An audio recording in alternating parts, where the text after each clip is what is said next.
The cry is a very distressed one, a very high-pitched one, and no effort to console seems to help the baby. One baby every half an hour in the United States is born addicted to drugs. We have had cases where the mother admits that I just shot up heroin in the parking lot before I came in to deliver my baby. On these wards, milk and methadone go hand in hand. Death is one of the outcomes. You may die from it, and certainly babies would be more vulnerable to death than adults. A place where mothers are racked with guilt.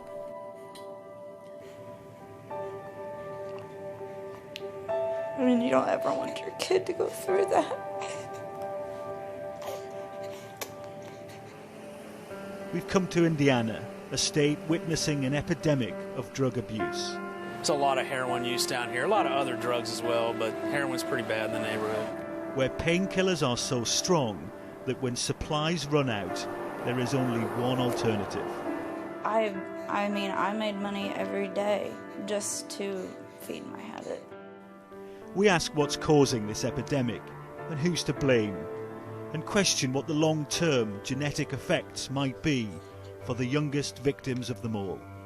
Worse than all of that is that these imprints can become heritable, can be passed down from one generation to the next. We had no idea that this was possible, but now we do.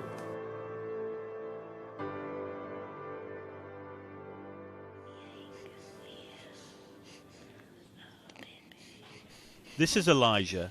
He's only 6 weeks old, but he's already had a lifetime of pain. His mother was addicted to strong painkillers, and throughout her whole pregnancy was taking the heroin substitute methadone to wean herself off. It meant that when her son was born, he had crippling withdrawals from the drug he'd become dependent on in the womb. In a decade, the number of babies in this situation hasn't just crept up, it's quadrupled. The babies generally within 12 to 24 hours have significant symptoms of withdrawal from those narcotics, crying, vomiting.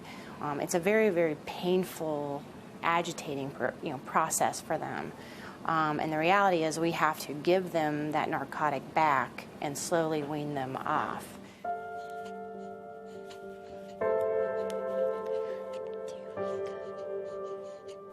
Elijah's mum Jessica is only 27, but she's had 3 children, and she has 4 stepchildren.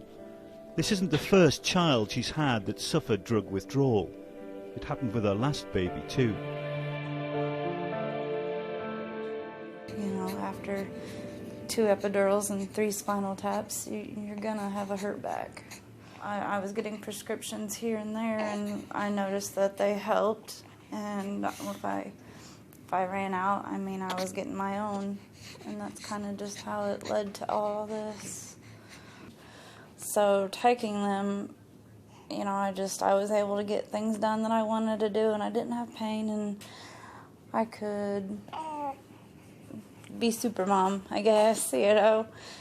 And I mean, it went from just taking them on the weekends to really actually needing them, you know, starting to need them every day, because you wake up feeling sick, and once you start noticing that, and then it's just a day-to-day thing is, you know, I gotta have a few just so I don't feel sick, or I gotta have, you know, even if it's just one to wake up to in the morning, just so I'm not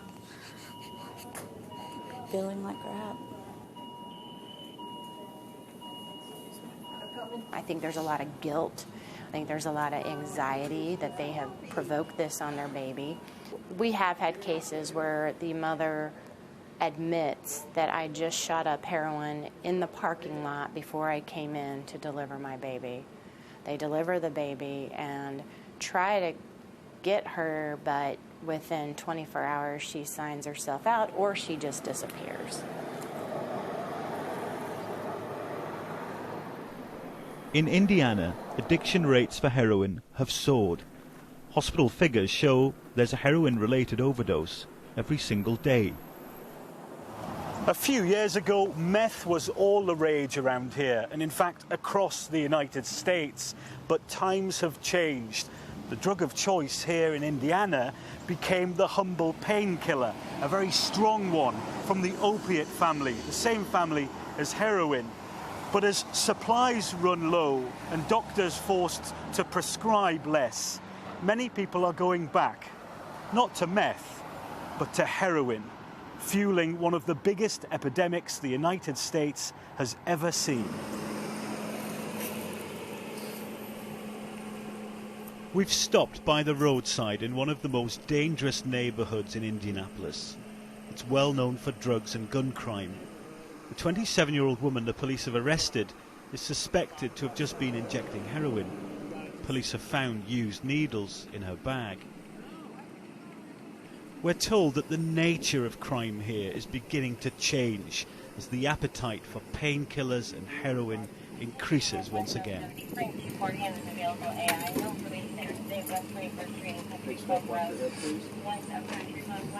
I can tell you this, that our number one robberies, like business robberies now, when I started it was convenience stores, then it moved into maybe some of the fast food places, and now it's a lot of it. Recently, the last 6 months, it's been the pharmacies and it's been drugs. They were just some painkillers from my combat injury. I never knew they were so addictive. More people abuse prescription drugs than cocaine, heroin, hallucinogens, and inhalants combined. This is the new weapon against the painkillers. Ads like this one are all over the TV in Indiana.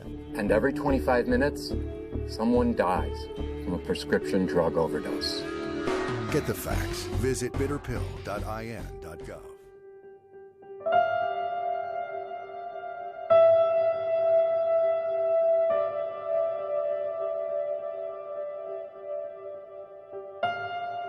I think throughout our entire city, what we're really seeing is a big spike in opiates of all kinds.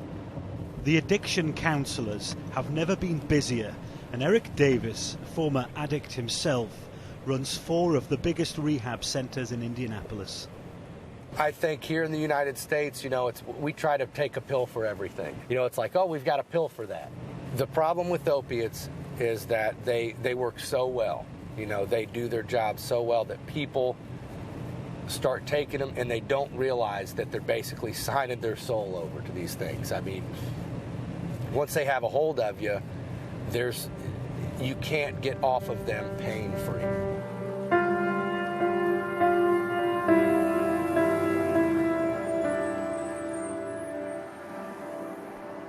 According to the Centre for Disease Control and Prevention, 259 million prescriptions for powerful painkillers were written in 2014. That's enough for every American adult to have their own bottle of pills.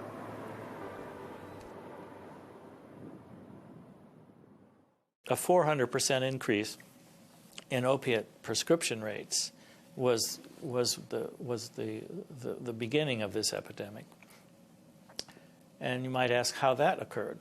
And that occurred because a sort of war on pain was perpetrated upon us.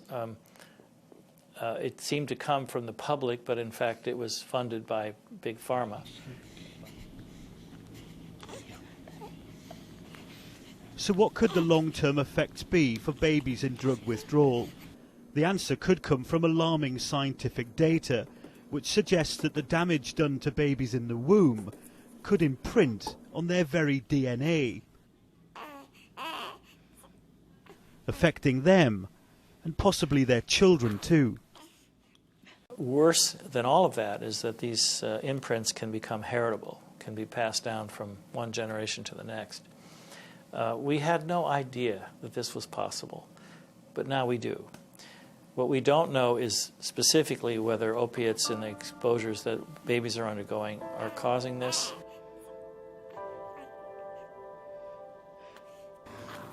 I mean, I hope it won't affect him when he's, a little bit older. I know sometimes when my 1-year-old cries or does certain things, I always think, I think back to her withdrawing, and I'm like, well, maybe that's a reason why she does certain things, I guess you'd say. Maybe cries a certain way, or it gets real tense sometimes, and I always think that. I mean, I wouldn't want that to happen to him.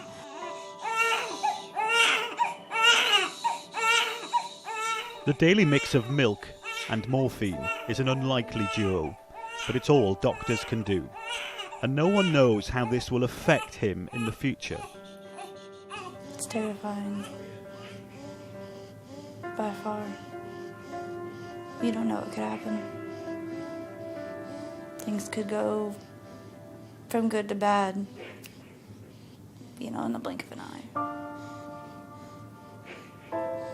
So I feel especially bad for the victims of our liberal use of opiate prescriptions, because we've basically set them up. Had they not been exposed to opiates, this would not have happened to them.